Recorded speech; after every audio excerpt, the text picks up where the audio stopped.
Hello, everyone. Welcome to the Criterion Connection. I'm Wade. And I'm Scott at my beautiful basement. Yes. As you can see, we're not in our normal location filming because, well, everybody came to my house tonight. You're in a very classic Home Alone situation. Your wife's not here. Yeah. Very classic Home Alone. Hopefully, you're not doing any online betting or gambling or anything like that. Because we're doing the Safdie brothers' 2019 anxiety attack known as Uncut Gems. Which, if you watched our Punch Drunk Love episode, we had joked about us watching it since, we watched Punch Drunk Love. That was like the first big critically acclaimed serious Adam Sandler movie. And then this was the second. He'd done others in the past, but these two are like the go-tos that people use. And a couple years ago, you also did Daddy Longlegs. Yes. Which is directed by the Safdie brothers. Yes. And so we have... You're stuck in his vortex. In a weird way, this is a double redemption attempt for me because we had Punch Drunk Love. While I didn't hate it, I didn't particularly like it, but I think maybe I wasn't watching it from the right perspective. When it's available, when I don't have to rent it, I will watch it again. Just with knowing what I know. Yeah. And then Daddy Longlegs was just trash. Yeah, I don't know how it ended up on this collection. You could see it in a previous video. So the Safdie brothers have a little bit of a redemption arc right now. They're trying to go on for me, and then serious Adam Sandler. Yeah, and this is a critically acclaimed Uncut Gems. I believe it was nominated for some stuff. I don't have it in front of me. Starring Adam Sandler as Howard. You can follow him at Howard Bling or Howie Bling or Howard Bling. I would love to be able to tell you that answer, but I couldn't tell what anybody said through most of the movie. It also stars Idina. The wickedly talented Adele Dazeem. Yeah, Adele Dazeem. Idina Menzel. Idina Menzel, whatever. Oh my God, no! Did John Travolta gaslight you? That's what I was thinking of. You have Lakeith Stanfield. You have Judd Hirsch. Always great. And Julia Sands. Isn't that Fox? Yeah, that's right. You're thinking of Julian. Okay. The movie also stars Julia Fox. Some other people were there. Lakeith Stanfield, Judd Hirsch was in it. His wife, I mess up her name all the time.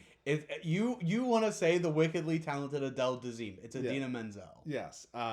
Which, as we all know her from her classic role in Wicked.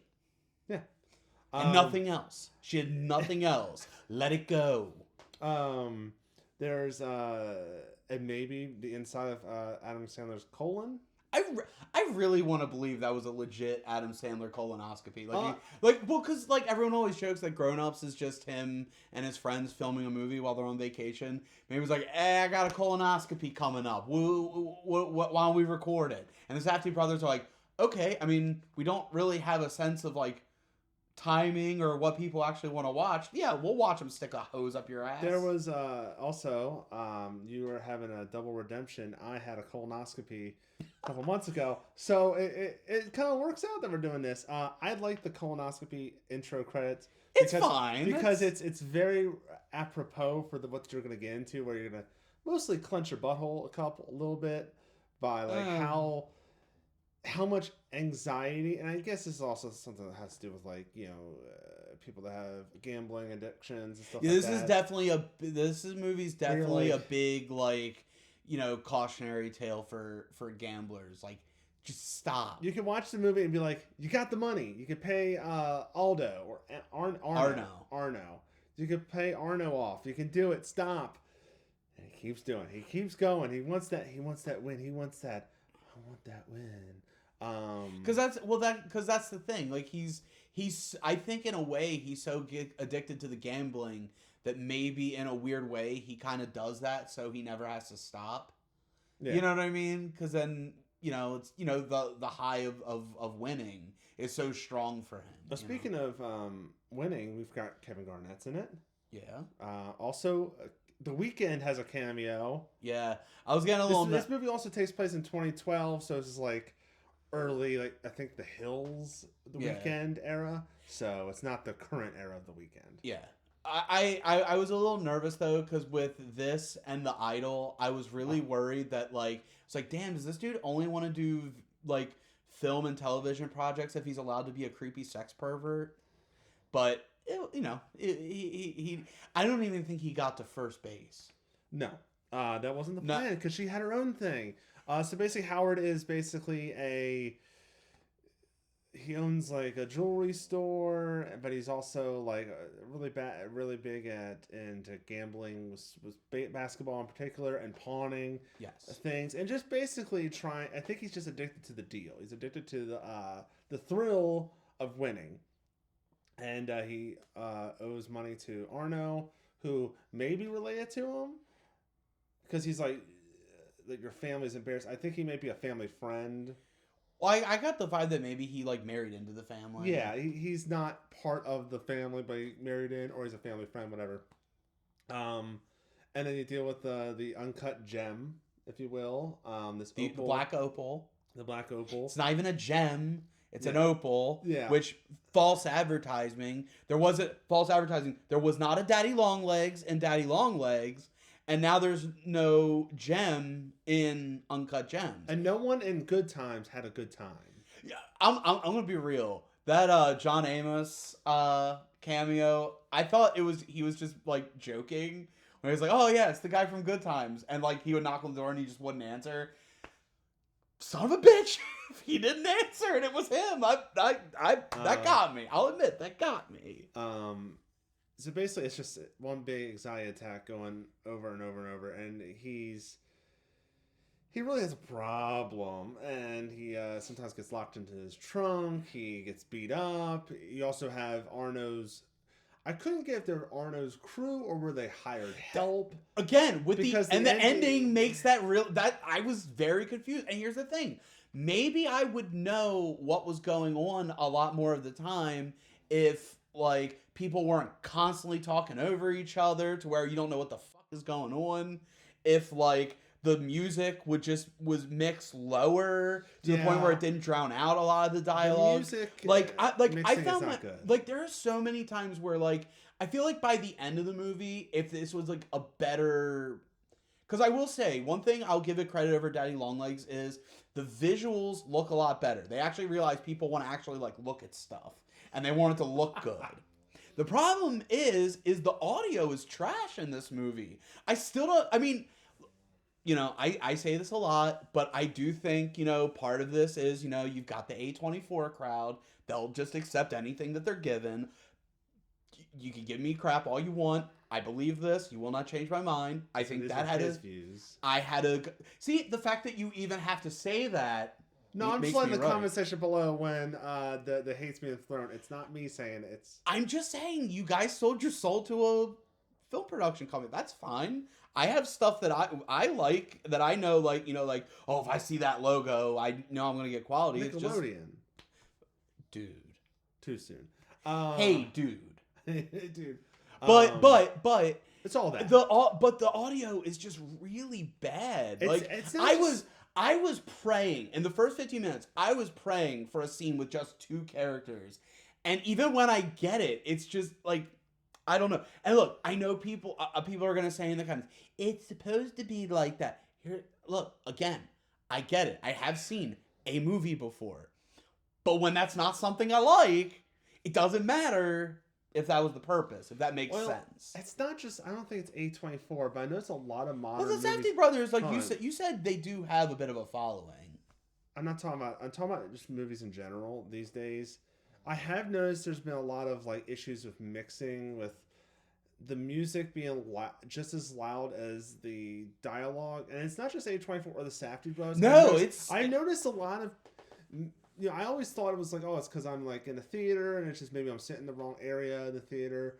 But sometimes the music's a little too loud, so this is a movie where it has that issue. But luckily, there's not a whole lot of music going on. No, that's one thing I will say. When the music eventually stops, it's fine. But like man, there's just, but when it's there, it can be very distracting. And, some of the music, I'm going to be honest, not very good. Some of it I wasn't into. Really? I didn't like a lot of the music. I like the, but I think the kind of like ethereal kind of music. I usually it's not your cup of tea. I usually do, but this one, it didn't hit for me. So I'm gonna guess you didn't like this movie. I didn't, but I didn't hate it. I liked what they tried to do. I could see it. I could see the movie I like version of this movie, and it's not too far off. I think one of the biggest things with me was I felt like, and this kind of goes with my critique of Daddy Longlegs, which for a movie like Daddy Longlegs, I guess it's a little more acceptable. But like, I felt like it was a little too loose with the structure. Okay. You know what I mean? Like, there were a lot of times where I just felt like stuff happened, but I didn't feel like a lot of stuff happened that like, really got us from a point A to a point B. This movie did have the ticking clock of he has to get the money to Arno. So there was some sort of a plot device to kind of keep it together. A device, yes, but I don't think there was I don't think the plot itself was meaty enough. I feel like the movie would be. I feel like you would like it a little bit more if it was like it took place in one day, and there was that like, oh, he's gotta get this money by midnight tonight or something. Well, that's another thing. If you're gonna do like a multiple day thing, and like you said, your ticking clock it has to be by Friday because it needs the ring and everything. Maybe like. Sometimes some kind of indication of like what day we're at, or like if the time is of the essence, like what time it is, or something along those lines. Because you don't really have a sense of time. The only thing that happened was I think they specified what day of the week the auction was going to be. Yeah. So like at least you had the auction to go off of. Like once we got there, like okay, it's this day, which means he has X amount of days. And then there's like the dynamic with like him, his wife, and his family. Plus the dynamic with him and his girlfriend. Because they're clearly about to go through a divorce. Yeah. Which that never pays off. I don't think it's supposed to be a major plot point. I think it's just to show that he has a family. But you could easily show that with like a picture of his family on the desk. Nah. You could have him make a phone call. I don't know. I really disagree on that. And that's okay. I don't think I mean you don't have to agree with me. It's not a family man movie. It's just But if he's not a family man, then why does he need the family? To show that he had something and he ruined it with his gambling addiction.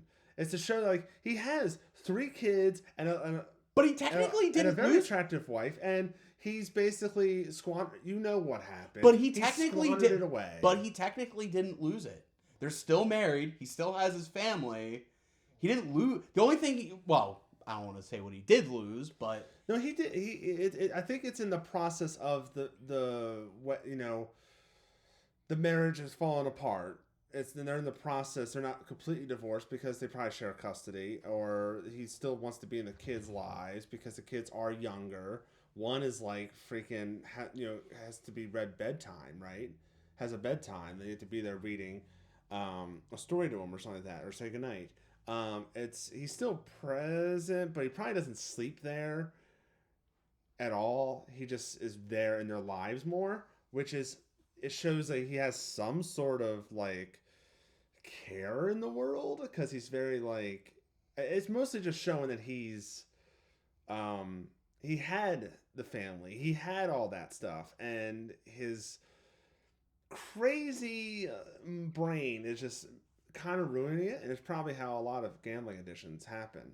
And like I can imagine things like he probably pawned her jewelry or stuff like that, like, and he also uses his pawning as a way to impress his one son, because I got the Celtics Grand Slam. What is their tournament? What's their big award? The NBA championship. The championship ring. Duh. Couldn't think of the word in championship for a reason. And then you have the girlfriend who probably is also a kind of a hustler a little bit, but they don't show a lot of her being a hustler. What does she do? She said she had like a thing she was gonna kind of hustle the weekend, but you didn't really understand. Yeah, what it was. Which goes back to the Safdie brothers in Daddy Longlegs. They put a bunch of stuff in a movie and they didn't, and not like very little of it mattered. So but it's she like, works with him in the diamond story. Yeah, and then Story. he just forgives her out of nowhere, you know. Well, she got a tattoo. Okay, so would you recommend the film? I guess I asked that question in a different way. You said you wouldn't. I never said that. Okay. I didn't say I would, but I didn't say I it. wouldn't either. I said I didn't like it. I said I didn't like it, but I think compared to Daddy Longlegs, I do still think it's a step in the right direction. But it's still, their style just doesn't. It's not for me. It is a tough call because I can see a lot of reason for people to like it. You know what? I'm just going to recommend it because you don't even need to pay full attention because half the stuff that, you know, goes on in the movie really doesn't matter. I'll recommend it to the general audience. I saw this movie when it came out and I really liked it. On the second viewing, I was like, I like it. God, the third view, you're going to be like, what was I thinking? It's a movie that I feel like you're not going to watch over and over again. I would also recommend it to the general audience. I'd like it a little bit more than you do. I just think it's definitely not a movie. It's not a feel-good movie that you're gonna put on in the background and be like, that's a feel-good movie, right? You're gonna probably watch it.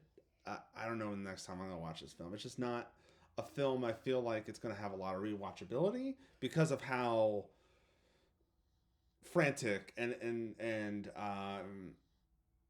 just insanity and anxiety. It's both an anxiety attack and a panic attack at the same time sometimes. I'm just like, you're probably not going to want to watch it.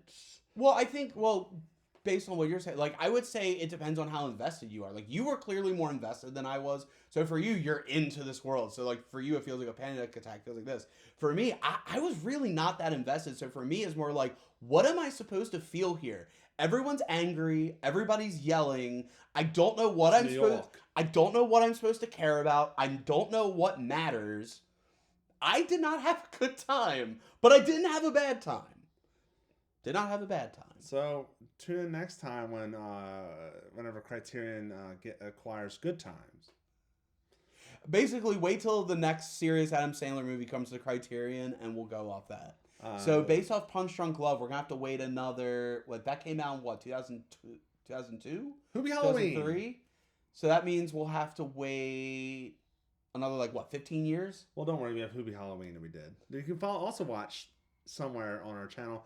Be sure to like and subscribe and share on that channel. Comment below what you think about Uncut Gems and all that. I know people like Daddy Longlegs and they comment on it, so you can comment on this guy. That's it. I don't care what you think. I still didn't like it. And, yeah. So, until next time, I'm Wade. And I'm Scott. And we'll see you later.